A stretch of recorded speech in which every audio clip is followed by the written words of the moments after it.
Assalamualaikum warahmatullahi wabarakatuh. Hai Sobat Piranbae, Alhamdulillah saya ucapkan terima kasih kepada para sahabat yang telah like, komentar dan juga subscribe ke channel kami. Kami doakan semoga diberikan umur panjang oleh Allah Subhanahu wa Ta'ala dan diberi kemudahan dalam mengarungi kehidupan di dunia ini dan selamat hingga akhirat. Pada suatu masa di zaman Nabi Ibrahim, ada sebuah negeri makmur yang dikenal dengan nama Aram. Negeri ini terletak di wilayah yang subur dan kaya akan hasil bumi. Penduduknya hidup dalam kemewahan, memelihara berbagai jenis hewan ternak, termasuk sapi, kambing, dan domba, serta mengelola ladang-ladang yang menghasilkan biji-bijian dan buah-buahan berlimpah. Namun, di balik kemakmuran ini, mereka memiliki satu kebiasaan buruk. Mereka suka melanggar aturan Allah dan seringkali memakan apa yang diharamkan, termasuk daging babi. Di antara penduduk negeri Aram, ada sekelompok orang yang memelihara babi untuk dikonsumsi. Babi di sana tumbuh dengan cepat karena makan apa saja yang tersedia di sekitar mereka, termasuk sisa-sisa makanan busuk dan kotoran. Meskipun babi dikenal sebagai hewan yang kotor, penduduk Aram tidak memperdulikan hal tersebut. Mereka hanya melihatnya sebagai sumber makanan yang mudah diperoleh. Tidak ada yang memikirkan kesehatan atau kebersihan. Yang penting bagi mereka adalah kenyang dan menikmati kenikmatan duniawi. Allah, dengan kasih sayangnya, tidak membiarkan mereka terus-menerus tenggelam dalam kesesatan. Allah mengutus Nabi Ibrahim untuk mengingatkan penduduk Aram agar mereka kembali kepada jalan yang benar. Ketika Nabi Ibrahim datang ke negeri Aram, ia melihat langsung kebiasaan mereka yang mengerikan. Ia menyaksikan babi-babi yang berguling di lumpur, memakan kotoran, dan dibiarkan hidup dalam lingkungan yang penuh dengan penyakit. Nabi Ibrahim kemudian mulai menyampaikan wahyu dari Allah, memberitahu mereka tentang larangan makan daging babi dan perintah untuk menjauhi apa yang diharamkan oleh Allah. Allah mengharamkan daging babi untuk kalian, kata Nabi Ibrahim dalam khutbahnya di depan penduduk. Babi adalah hewan yang kotor, suka berguling di tempat najis, dan makan dari yang haram. Allah tidak menciptakan babi untuk kalian makan. Allah menciptakan mereka untuk menjaga kebersihan bumi, bukan untuk menjadi makanan bagi manusia. Jika kalian tetap memakan daging babi, kalian akan membawa bencana bagi diri kalian sendiri. Namun, sebagian besar penduduk Aram menolak peringatan Nabi Ibrahim. Mereka merasa bangga dengan kemakmuran mereka dan menganggap bahwa aturan agama tidak lagi relevan di tengah kecanggihan kehidupan mereka. Salah seorang pemimpin Aram, bernama Harun, berdiri di hadapan kerumunan dan dengan sombong berkata, "Apa bedanya babi dengan hewan lainnya? Bukankah semua hewan tumbuh dari tanah yang sama? Mengapa kita harus membeda-bedakan?"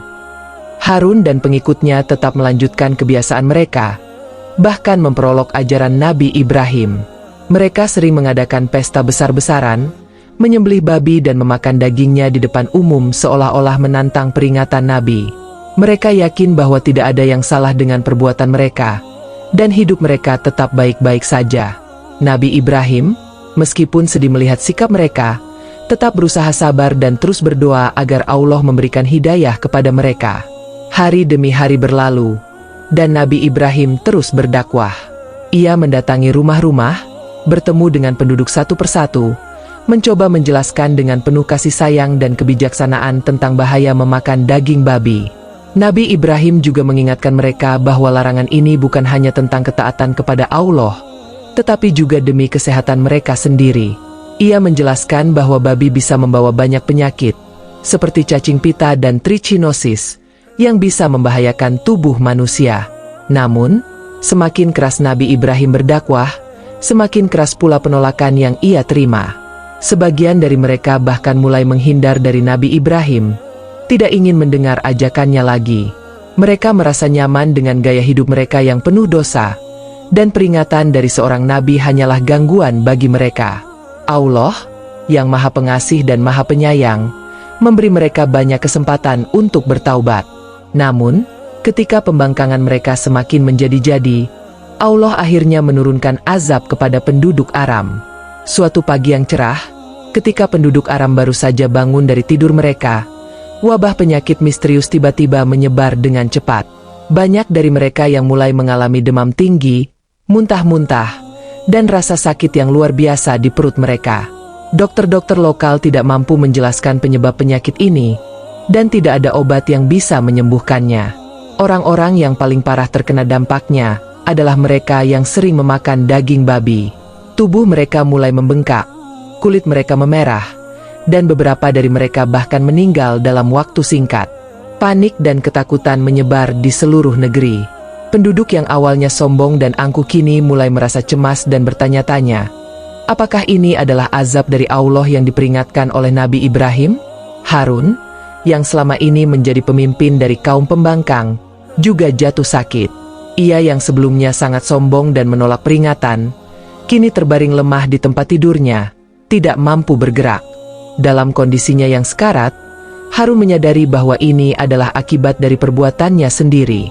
Ia memanggil Nabi Ibrahim dan dengan penuh penyesalan memohon ampun kepada Allah. "Aku salah," kata Harun dengan suara yang lemah. "Ampuni aku, wahai Ibrahim. Aku telah melanggar perintah Allah." Nabi Ibrahim, dengan hati yang lembut, mendoakan Harun dan meminta ampunan kepada Allah atas dosa-dosa kaum tersebut. Melalui rahmat Allah, penyakit yang melanda negeri Aram perlahan-lahan mulai mereda. Mereka yang bertobat dan berhenti memakan daging babi sembuh dari penyakit mereka. Namun, sebagian besar penduduk yang keras kepala dan tetap menolak taubat tidak dapat selamat dari azab tersebut. Setelah kejadian itu, penduduk Aram yang selamat berjanji untuk mematuhi perintah Allah. Mereka membuang semua babi dari negeri mereka dan tidak pernah lagi memakan daging yang diharamkan. Hikmah besar pun diambil dari kejadian tersebut, bahwa Allah mengharamkan sesuatu bukan tanpa alasan. Setiap perintah dan larangan Allah adalah demi kebaikan umat manusia, baik dalam hal spiritual maupun kesehatan jasmani. Bertahun-tahun kemudian, pada masa Nabi Muhammad, larangan memakan babi kembali ditegaskan melalui wahyu Al-Quran. Dalam surah Al-Baqarah ayat 173 dan beberapa ayat lainnya, Allah dengan tegas mengharamkan bangkai, darah, daging babi, dan binatang yang disembelih tidak dengan menyebut nama Allah. Nabi Muhammad menjelaskan bahwa umat Islam harus menjauhi apa yang diharamkan oleh Allah demi menjaga kesucian diri mereka dan kesejahteraan umat manusia. Ilmu pengetahuan modern juga memperkuat hikmah di balik larangan tersebut. Penelitian ilmiah menunjukkan bahwa babi sering membawa parasit berbahaya seperti cacing pita, yang dapat menyebabkan penyakit serius jika dikonsumsi manusia. Dengan demikian, apa yang dilarang oleh Allah ribuan tahun yang lalu ternyata mengandung hikmah besar yang terus relevan hingga hari ini. Kisah ini mengajarkan kepada kita semua bahwa ketaatan kepada perintah Allah adalah jalan menuju keselamatan. Allah melarang sesuatu karena Dia Maha mengetahui apa yang terbaik bagi kita. Dengan mengikuti perintahnya, kita akan terhindar dari bahaya, baik di dunia maupun di akhirat.